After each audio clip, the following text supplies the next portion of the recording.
DG NEMA, that is Dr. Mamo. And as she makes her way here, I don't know if you have, let me help. Good. Good. Okay.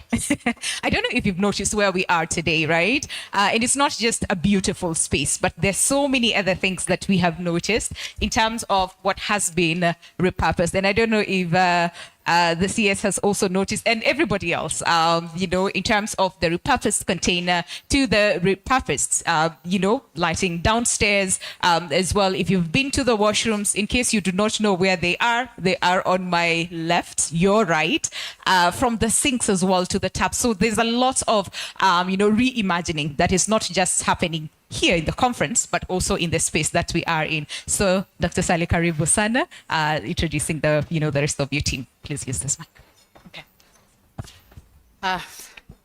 Thank you so much. Our PS, Dr. Engineer Festus Ngeno, who is with us here today, the KEPSA CEO, the really transformative Miss Caroline Kariuki, who has transformed the private sector. Miss Camilla, she took me to Denmark to learn about circular economy the other day from the Danish embassy. Anya Beretta from Conrad team, and other CEOs who are here today, led by our DG NEMA, Dr. Mamo B. Mamo, CEO NECC, and other CEOs who are here today with us, government officials who are here, the business community, stakeholders in the circular economy space. Ladies and gentlemen, good morning. My name is Dr. Sally Kimosop, Environment Secretary in the State Department for Environment and Climate Change. I'm happy to be here today with the team in this transformative circular economy conference, where all of us are celebrating 10 years of the great milestones that we have all achieved in sustainability.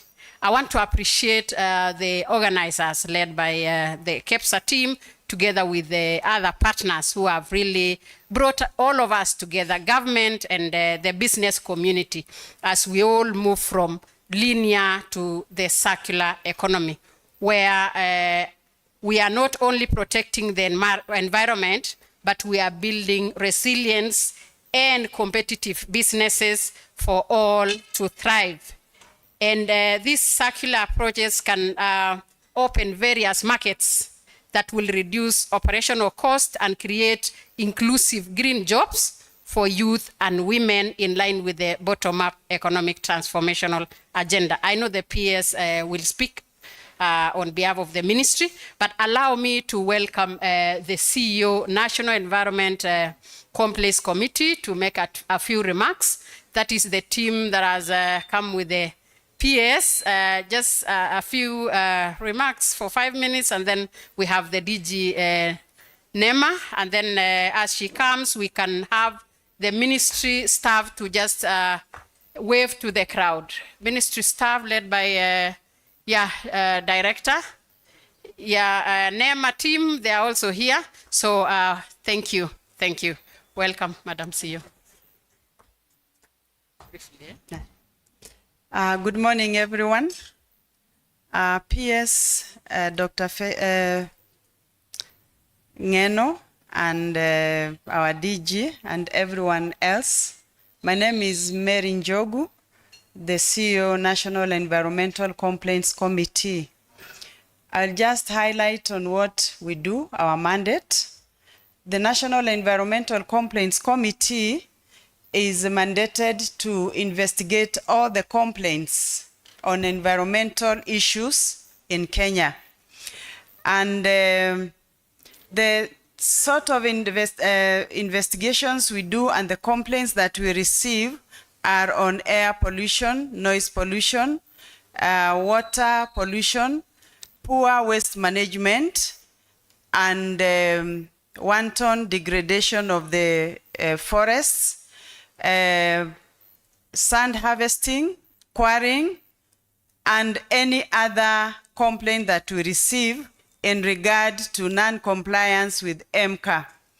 Therefore, I want to say that NECC is the Environmental Ombudsman. Therefore, if you have any complaint on the issues that I've mentioned, you can always find us in our website, Facebook, and any other channel that is there for us. How do we do our investigations? We do site visits to see exactly what is happening so that we can interact with that environment and we can interact with the people who are complaining and those people who have been affected in the said complaints. Lastly, I want to say that we do a lot of resolving of environmental complaints, contributing to formulation of environmental policies, promotion of environmental justice and advocacy, enhancement of human and institutional capacity, and public awareness on environmental justice and governance. So that means we do not only go to investigate, but we interact with the stakeholders and make them aware of the environment and how they are supposed to interact with the environment, how they are supposed to look at the waste or any issue that is related to environment. Therefore, we are saying NECC is a player even in the circular economy. Thank you very much. Have a very, very fruitful day. Asanteni sana. Wow. Thank you so much. She's called Mary Njogu. Well, allow me to welcome Director General NEMA, Dr. Mamo B. Mamo, who will make remarks in relation to the policies that are implemented. Karibu.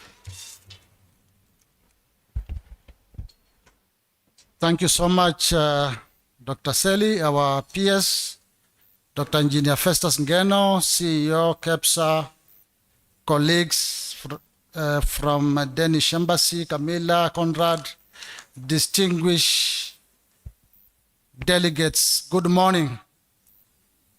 Good morning. My name is Mamo, and I'm speaking as a regulator, National Environment Management Authority. Some people call us NEMA, and NEMA means grace. So you need grace to manage environment in our country. All right? And I want to commend first the team, all the partners who have put this together and celebrating a decade of great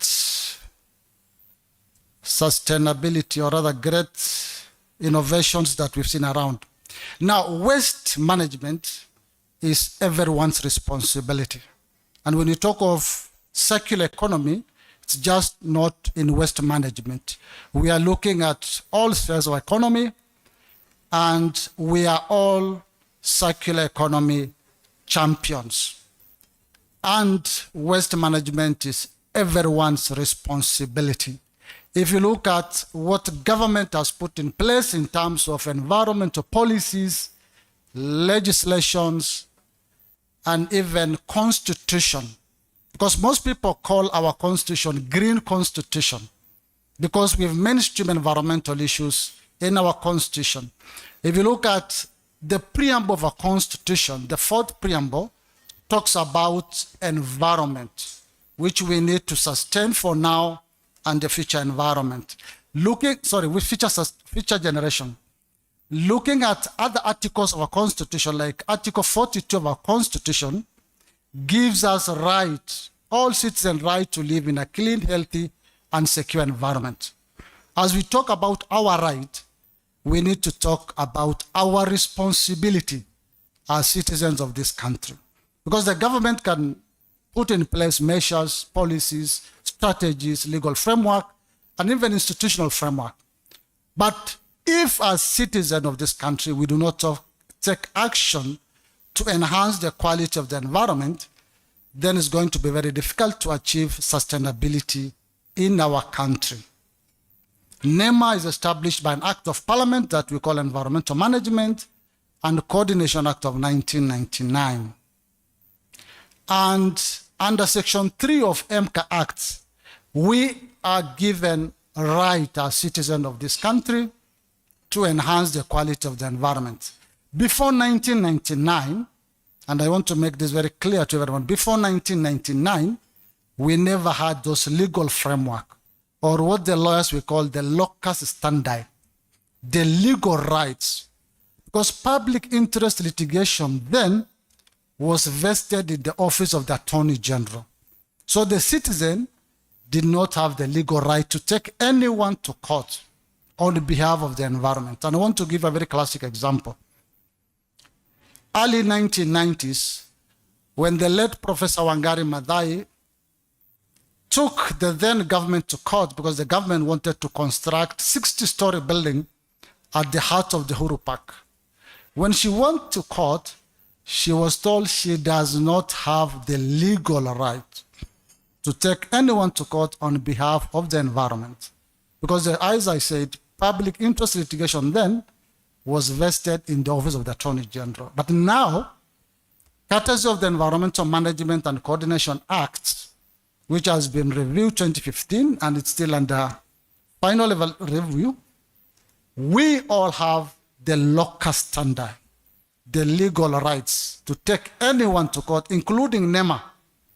That is why I have 1,946 cases in court, including from KEPSA on the EPR regulation.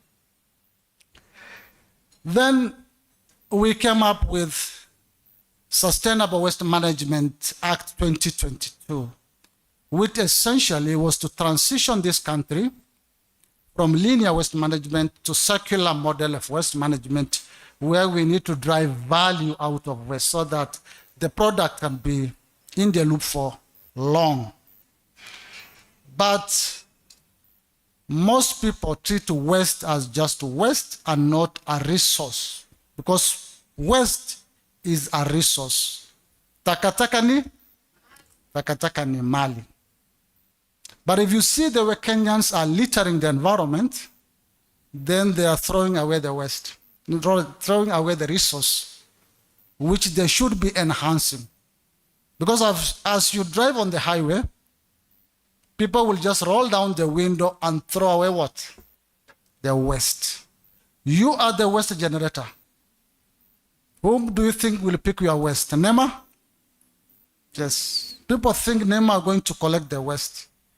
But we are the waste generator. We must take responsibility for our waste and ensure that we do not litter our environment. What we require is a paradigm shift to ensure that we do rethinking, have a shift of mind. Look at the environment as your resource, as your environment. It's not someone else's environment. Because most of us think this is someone else's environment. This is our environment. It is our life and our individual and collective responsibility.